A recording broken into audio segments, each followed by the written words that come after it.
मी ज्ञानेश्वरी देशमुख बोलतेय. नुकताच माझा साखरपुडा समारंभ पार पडला, जो माझ्या वैवाहिक जीवनातील पहिले पाऊल आणि माझ्या आयुष्यातील सर्वात आनंदाचा क्षण होता.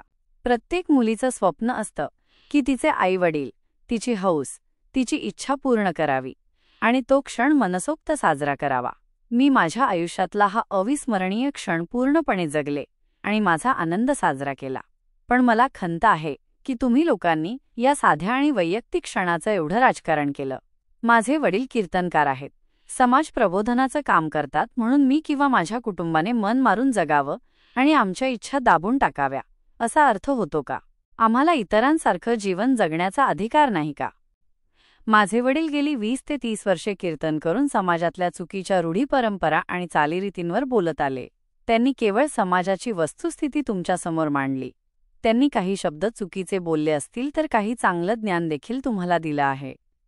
पण तुम्ही फक्त 2 वेगळ्या गोष्टी पकडून त्यावर आमच्यावर टीका करत बसलात. साखरपुडा किंवा लग्न हे आयुष्यात एकदाच येतात. माणूस जन्माला एकदाच येतो, जीवन एकदाच मिळतं. मग जीवनामध्ये हवं तसं जगण्याचा अधिकार आम्हाला नाही का? तुम्ही आम्हालाही माणूस समजा.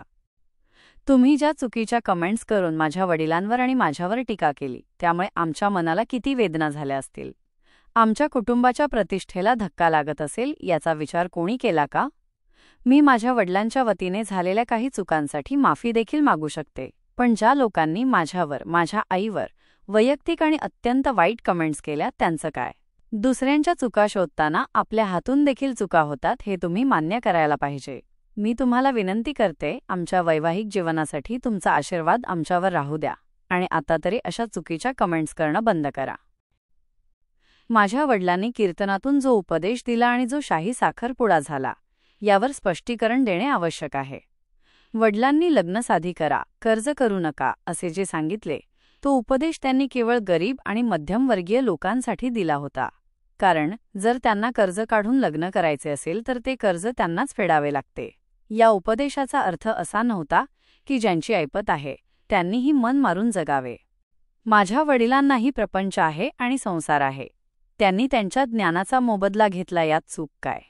माझ्या वडिलांनी हे सगळे केवळ स्वतःच्या समाधानासाठी केले नाही, तर माझ्या होणाऱ्या नवऱ्याकडील प्रतिष्ठित लोकांशी आमचं नाव जोडलं गेलं आहे. त्यांच्या देखील काही अपेक्षा असतात आणि माझ्या देखील इच्छा होत्या. सगळ्यांच्या इच्छा पूर्ण करण्यासाठी आणि आपल्या मुलीचं मन जपण्यासाठी त्यांनी जो अट्टहास केला तो केवळ दुसऱ्यांसाठी आणि कुटुंबासाठी होता. तुम्ही म्हणता की त्यांनी जे बोलले तसे वागले नाहीत, पण माझ्या वडिलांनी बाहेर जे ज्ञान लोकांना वाटले तसेच आत्ताच्या पिढीच्या मुलांनी वागावे हे गरजेचे नाही. त्यांची पिढी वेगळी होती, आत्ताची पिढी नवीन आहे आणि आम्ही बदलत्या जगासोबत चालणारच आहोत. तुम्ही आमच्यावर आणि खास करून माझ्या आईवर ज्या अत्यंत व्यक्तिगत कमेंट्स केल्या, उदा मुलीपेक्षा आई तरुण वाटते, ते तुमचं वागणं चुकीचं नाही का? टीका करण्यापेक्षा आपले आयुष्य सुंदर कसे होईल याकडे लक्ष द्या. टीका करणाऱ्यांना माझ्या वडिलांची दुसरी बाजू सांगणे खूप महत्त्वाचे आहे, जी लोकांना माहीत नाही. माझे वडील निवृत्ती काशीनाथ देशमुख हे उच्च शिक्षित आहेत. त्यांचे शिक्षण BSc, B.Ed झालेले आहे, त्यामुळेच त्यांची कीर्तनशैली अतिशय उत्तम आहे. त्यांनी वयाच्या 22व्या वर्षापासून कीर्तन करायला सुरुवात केली. एवढी मोठी प्रसिद्धी मिळूनही ते आजही सर्वसामान्य शेतकरी कुटुंबाप्रमाणे जीवन जगतात. माझे वडील केवळ कीर्तनकार नाहीत, तर ते मोठे समाजसेवक आहेत. अहिल्यानगर जिल्ह्यात त्यांची ओळख अनाथांचा नाथ म्हणून आहे. संगमनेर जवळील एका शाळेत ते जवळपास 200 अनाथ विद्यार्थ्यांची शाळा स्वतःच्या खर्चाने चालवतात. काही वर्गासाठी ते विज्ञान विषय स्वतः शिकवतात. याव्यतिरिक्त संगमनेर पंचक्रोशीतील धार्मिक कार्यक्रम आणि मंदिरांच्या कामांसाठी लागणारा खर्च ते स्वतः करतात. ते कीर्तनात केवळ आध्यात्मिक विषय न बोलता समाजात घडणाऱ्या गोष्टींवर अगदी स्पष्टपणे आणि रोखठोक त्यांची बाजू मांडतात. यामुळेच त्यांचे कीर्तन कोणत्याही वयोगटातील लोकांना आवडते. त्यांच्या विनोदातून ते समाजातील अशा गोष्टींवर बोट ठेवतात ज्यावर आपण बोलू शकत नाही. त्यांच्या या कार्यामुळे त्यांच्यावर टीका करण्यापेक्षा त्यांच्या चांगल्या गोष्टींचा स्वीकार करायला शिका. काही लोकांनी असा निष्कर्ष काढला की माझ्या वडिलांनी विनोदी बोलण्याच्या आणि सामाजिक विषयांवर लक्ष केंद्रित करण्याच्या शैलीमुळे ते इतर कीर्तनकारांपेक्षा जास्त प्रसिद्ध झाले आणि त्यांना जास्त पैसा मिळू लागला.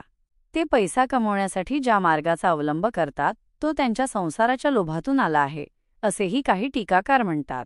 पण मी विचारते, त्यांनी हे सगळं मनापासून नाही तर कुटुंबासाठी आणि लोकांच्या अपेक्षांसाठी केले आहे. तुम्ही कितीही टीका केली तरी त्याचा महाराजांवर काहीही परिणाम होणार नाही.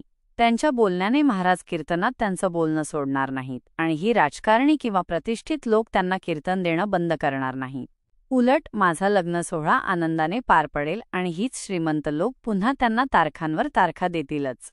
तुमचे बोलणे केवळ निरर्थक आहे. तुम्ही दुसऱ्यांवर टीका करण्यात तुमचा वेळ वाया घालवण्याऐवजी मनाला पटेल तसं तुम्ही वागा. महाराजांचे कीर्तन ऐकावे, त्यातील चांगले विचार आत्मसात करावे आणि बाकीचं त्या जागेवरच सोडून द्यावं. प्रत्येकजण त्यांच्या आयुष्यात कशाने जास्त पैसा कमावता येईल याचा विचार करतो.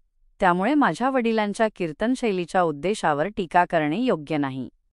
मी ज्ञानेश्वरी देशमुख बोलतेय. माझ्या वडिलांवर टीका झाली तेव्हा अनेक इतर महाराज लोक त्यांच्या बाजूने उभे राहिले. त्यांनी टीका करणाऱ्या लोकांना उत्तर देताना सांगितले की प्रत्येक मुलीची इच्छा आणि हौस पूर्ण करणे यात काहीही गैर नाही. वडिलांनी मुलीची इच्छा पूर्ण केली त्यात काय चूक आहे? यावर टीका करणाऱ्या लोकांचे म्हणणे असे होते की जे महाराज त्यांना पाठिंबा देत आहेत ते त्यांच्याच पंक्तीतले आहेत. लोकांचा मूळ आक्षेप हा आहे की जर आपण इतरांना ज्ञान देतो तर आपण स्वतः त्या गोष्टींचं अनुकरण केलं पाहिजे. जर महाराज स्वतः तसं वागत नसतील तर त्यांनी इतरांना उपदेश देण्याची गरज नाही. हा वाद आजही कायम आहे की उपदेश देणाऱ्याने तो स्वतः आचरणात आणला पाहिजे की नाही. मी फक्त एवढंच सांगू शकते की प्रत्येक व्यक्ती आणि प्रत्येक पिढी वेगळी असते. माझी पिढी बदलत्या जगासोबत चालणारच आहे. आम्ही सगळे माणूस आहोत. त्यामुळे दुसऱ्यांवर टीका करण्याऐवजी तुम्ही तुमचे आयुष्य सुंदर करण्यासाठी काय करू शकता यावर लक्ष केंद्रित करा. ज्ञानेश्वरी देशमुख बोलतीये. चारी बाजूने जेव्हा माझ्या वडिलावर टीकेचा सूर होता तेव्हा महाराजांनी टीकेची धार कमी करण्याचा प्रयत्न करताना आपली नम्रता व्यक्त केली. ते म्हणाले की गेली 20 वर्ष लोकांनी नाव ठेवली तेच सहन करतोय. त्यांनी टीकाकारांना एकप्रकारे दुर्लक्षित करत थोडे लोक मला नाव ठेवतील पण ठेवू द्या अशी भूमिका घेतली. आपला मूळ वारकरी संप्रदाय आणि शेतकऱ्याची पार्श्वभूमी महाराजांनी विसरली नाही हे दर्शवण्यासाठी त्यांनी नम्रतापूर्वक सांगितले, मी शेतकऱ्याचा मुलगा आहे. लोकांच्या आशीर्वादाने मी इथपर्यंत आलो आहे. या स्पष्टीकरणातून महाराजांनी हे सिद्ध करण्याचा प्रयत्न केला की या सोहळ्याचा उद्देश केवळ शो ऑफ करणे नव्हता तर समाजाला एक नवा पायंडा घालून देता येतो हे दाखवणे होते. महाराजांनी हा सोहळा बदल दाखवण्यासाठी केला असे सांगितले. मग नेमके कोणते बदल या शाही कार्यक्रमात करण्यात आले? भोजन आणि सेवा वारकरी पद्धतीचा आग्रह. साखरपुडा आधुनिक आणि शाही असला तरी महाराजांनी भोजन आणि वाढपामध्ये वारकरी संप्रदायाचा आणि महाराष्ट्रीयन संस्कृतीचा आग्रह धरला. महाराष्ट्रीयन जेवण त्यांनी स्पष्ट केले की चायनीज किंवा पाश्चात्य पदार्थ कार्यक्रमात चालणार नाहीत. त्यासाठी 8 दिवस वाद झाला असला तरी जेवण पूर्णपणे महाराष्ट्रीयन पद्धतीने ठेवण्यात आले. वारकरी वेशातील वाढपी अन्न वाढणाऱ्या कर्मचाऱ्यांचा पोशाख ड्रेस हा वारकऱ्यांसारखा पारंपरिक वारकरी वेशभूषा ठेवण्यात आला होता. यातून साधेपणा आणि संस्कृतीचे दर्शन घडवण्याचा प्रयत्न करण्यात आला. आसन व्यवस्था, समानता आणि एकात्मता. महाराजांनी आसन व्यवस्थेमध्ये सर्वात मोठा आणि महत्त्वाचा बदल केला जो त्यांच्या उपदेशाशी सुसंगत होता. खुर्ची नाही, फक्त जमिनीवर कार्यक्रमात कुणालाही खुर्ची ठेवण्यात आली नव्हती. अपवाद, फक्त आजारी आणि वृद्ध व्यक्तींनाच खुर्चीवर बसण्याची मुभा होती. स्वतः इंदुरीकर महाराजही खालीच बसले होते. संदेश यातून सगळ्यांना समान वागणूक आणि वारकरी संप्रदायाने जगाला शिकवलेली एकात्मता हा संदेश देण्याचा महाराजांचा प्रयत्न होता. सत्कार सोहळा टाळला.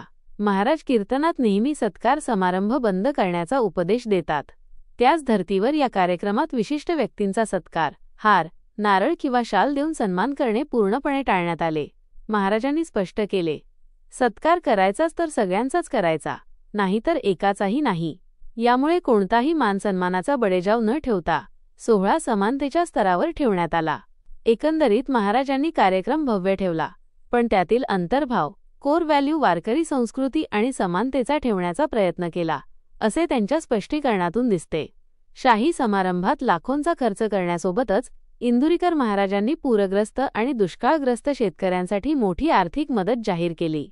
त्यांनी एकूण 1,11,101 रुपये 1,11,101 रुपये एवढी रक्कम मदतीसाठी दान केली. गुणिले या आर्थिक मदतीमुळे महाराजांनी टीकाकारांना हे दाखवून दिले की बोले तैसा चाले. या न्यायाने वागताना त्यांनी सामाजिक बांधिलकी विसरलेली नाही. मी शेतकऱ्याचा मुलगा आहे. वारकरी संप्रदायाने जगाला एकात्मता आणि संघटन कौशल्य शिकवले आहे. मी त्याच वैष्णव संप्रदायाचा एक घटक आहे, असे महाराजांनी सांगितले आहे. मी जास्त बोलले असेल तर माफी असावी, पण एक मुलगी म्हणून मी माझ्या वडिलावर झालेली टीका सहन करू शकत नाही. आता याबद्दलचं तुमचं मत काय आहे? जी लोक टीका करत आहेत त्यांचं योग्य आहे का? किंवा जी लोक इंदुरीकर महाराजांच्या बाजूने टीका करणाऱ्यांना उत्तर देत आहेत त्यांचं बरोबर आहे का? चूक कोण, बरोबर कोण? आता तुम्हीच मला आपले मत कमेंट करून नक्की सांगा. व्हिडिओ लाईक करून चॅनलला सबस्क्राईब देखील करा.